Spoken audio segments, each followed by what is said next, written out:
As of the writing of this episode, rumors abound from the Hermit Kingdom of North Korea, indicating that its supreme leader Kim Jong Un may have suffered a serious health event. Some even claim that the dear leader is in fact dead. News that has sent the intelligence agencies of every Western nation, as well as those of Japan and South Korea, in a mad scramble to discover the truth. As of this episode writing, Japanese media outlets have reported that the North Korean leader is in a vegetative state, though the rumors have yet to be substantiated. Careful observation of North Korean military forces and communication patterns seem to indicate that there is nothing out of the ordinary going on in the secret kingdom. But it's impossible to say for certain yet what's really happening north of the demilitarized zone. But what if Kim Jong Un, supreme leader of North Korea, chairman of the Workers' Party, and supreme commander of the armed forces really did die? What would that mean for North Korea, and what would it mean for the rest of the world? The question of North Korea's succession has always been a tricky one. Kim Il-sung, the founder and the first supreme leader of North Korea, understood that governments underwent their greatest reformations during power transitions, and thus labored to create a monarchic communist system that would ensure little if any change took place after his death. In a traditional communist state, the party secretary general is elected by the National People's Committee, which is itself made up of members elected into office by the various districts that they represent. Needless to say, in North Korea there's not much voting of any sort, and certainly not from the average people. In North Korea, this Soviet-style process is completely circumvented. The National People's Committee is instead made up of appointments by the Supreme Leader himself based on loyalty of candidates, their merits, and recommendations from other senior and completely loyal party officials. In order to ensure the smooth transfer of power and their own continued survival, each Kim family member to take the throne has labored to fill the National Committee with loyalists who will not challenge their power or their choice of successor. However, having a clear successor in the first place is important,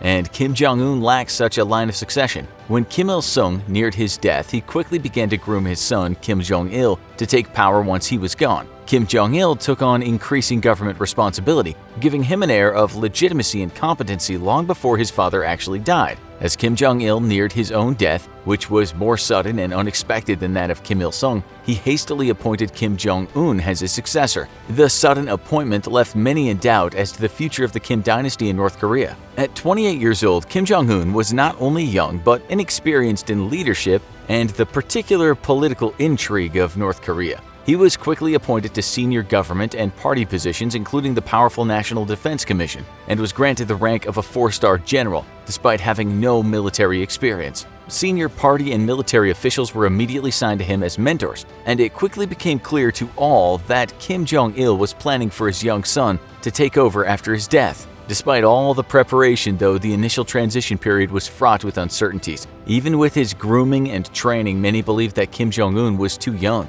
inexperienced, and weak to lead, and most analysts suspected that ultimately, while he may remain on the throne, other more powerful political elites within North Korea would be calling the shots. In effect, Kim Jong-un would become a figurehead and nothing more, with his puppet strings being pulled by those behind the scenes. It was believed that the vice chairman Jang Song-thaek would either outright take the throne or call the real shots in North Korea, or that the military would turn against the young Kim Jong-un and manipulate him under threat of death. Any number of his senior mentors were also believed to be in the running for ousting the new Kim, or simply becoming the shadow princes behind the throne. Much to the shock of everyone, none of those things happened, and instead Kim Jong-un proved just as ruthless as his predecessors in consolidating power. Most of his mentors, some of whom were suspected of outright trying to manipulate Kim, were killed or sent to prison camps, and a purge amongst the rest of the party elite removed any threats to Kim's power, going so far as to kill or imprison the men who had been faithfully loyal to his father for decades. Even Kim's own family members weren't safe. Kim Jong-nam, his brother-in-law, had no interest in political power, yet that did not save him from Kim Jong-un sending assassins to kill him while on a trip in Malaysia. While Kim Jong-nam might have had no aspirations for power, Kim Jong-un likely feared that the political elite within North Korea might use him as a figurehead to install on the throne after overthrowing Kim Jong-un. He likely also feared that Kim Jong-nam would be installed by South Korea and U.S. forces after a war against the North. Kim Jong-un very quickly eliminated all his rivals and possible successors to his father's throne, cementing himself as the top leader in North Korea. In order to fend the powerful North Korean military off, the biggest threat to his power, Kim Jong Un also instituted a military-first policy that saw the military receive priority treatment from the new government. While successful, Kim Jong Un's transition to power had the benefit of 2 years of careful grooming by his father, and under a new succession would not. If the supreme leader died today, North Korea may look very different tomorrow.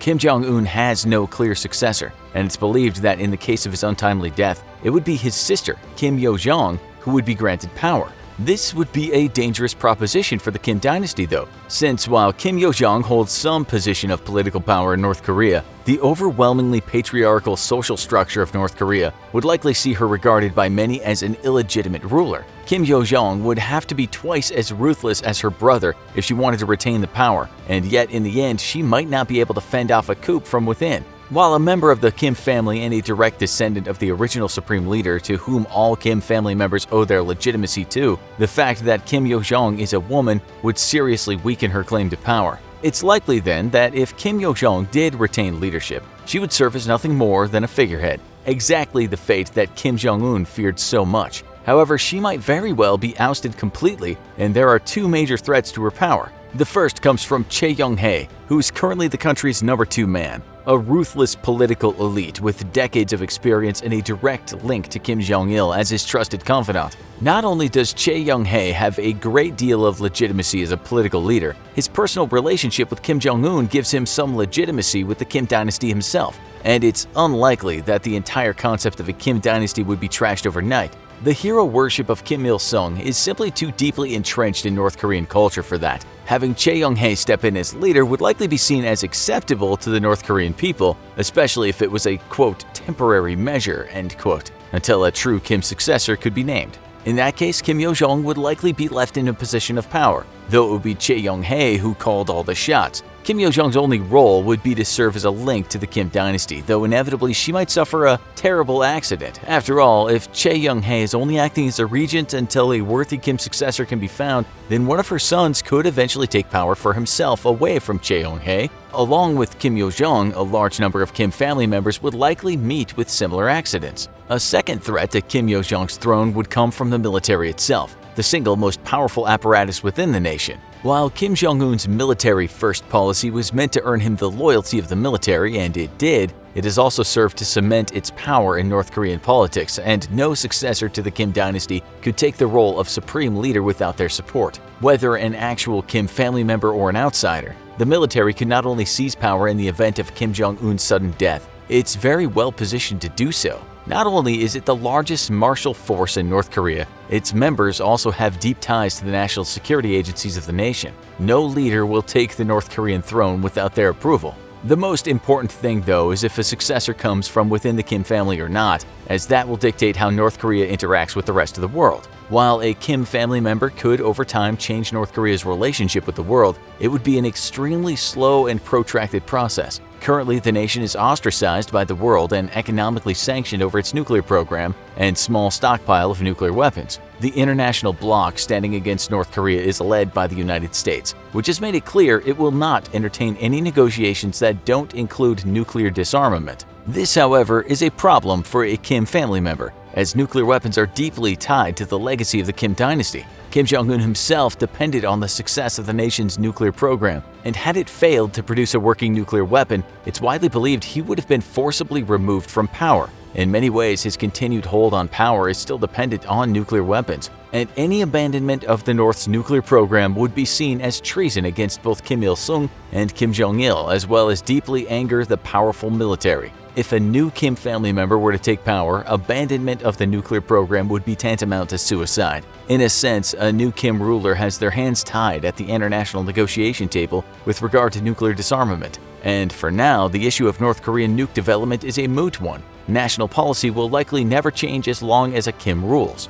However, an outsider such as Chae Young-hae could afford to institute major reforms if he wanted to. That is, of course, if he could find a way to keep the military from immediately removing him if he threatened to disarm their nuclear weapons. The prospects of having sanctions lifted and the massive economic benefit and international aid that would come as a result could be very appealing to many party officials, though, and even some senior military leaders. It would certainly be so for the average North Korean citizen, who could see their lifestyle radically change thanks to an influx of foreign aid and investment as the Hermit Kingdom rejoins the world. Certainly, the prosperity of South Korea is a powerful lure to a possible successor to Kim Jong Un. And even if the military did not support nuclear disarmament and other major reforms, the citizens who would at last receive international aid and economic revival could make it very difficult for the military to replace a reformist leader. Whatever happens in North Korea's future, it's clear that the only real chance for change is if a non-Kim family member were to take power. Now for more on North Korea, go watch How Cruel is North Korean Leader Kim Jong Un? And what is it really like living in North Korea?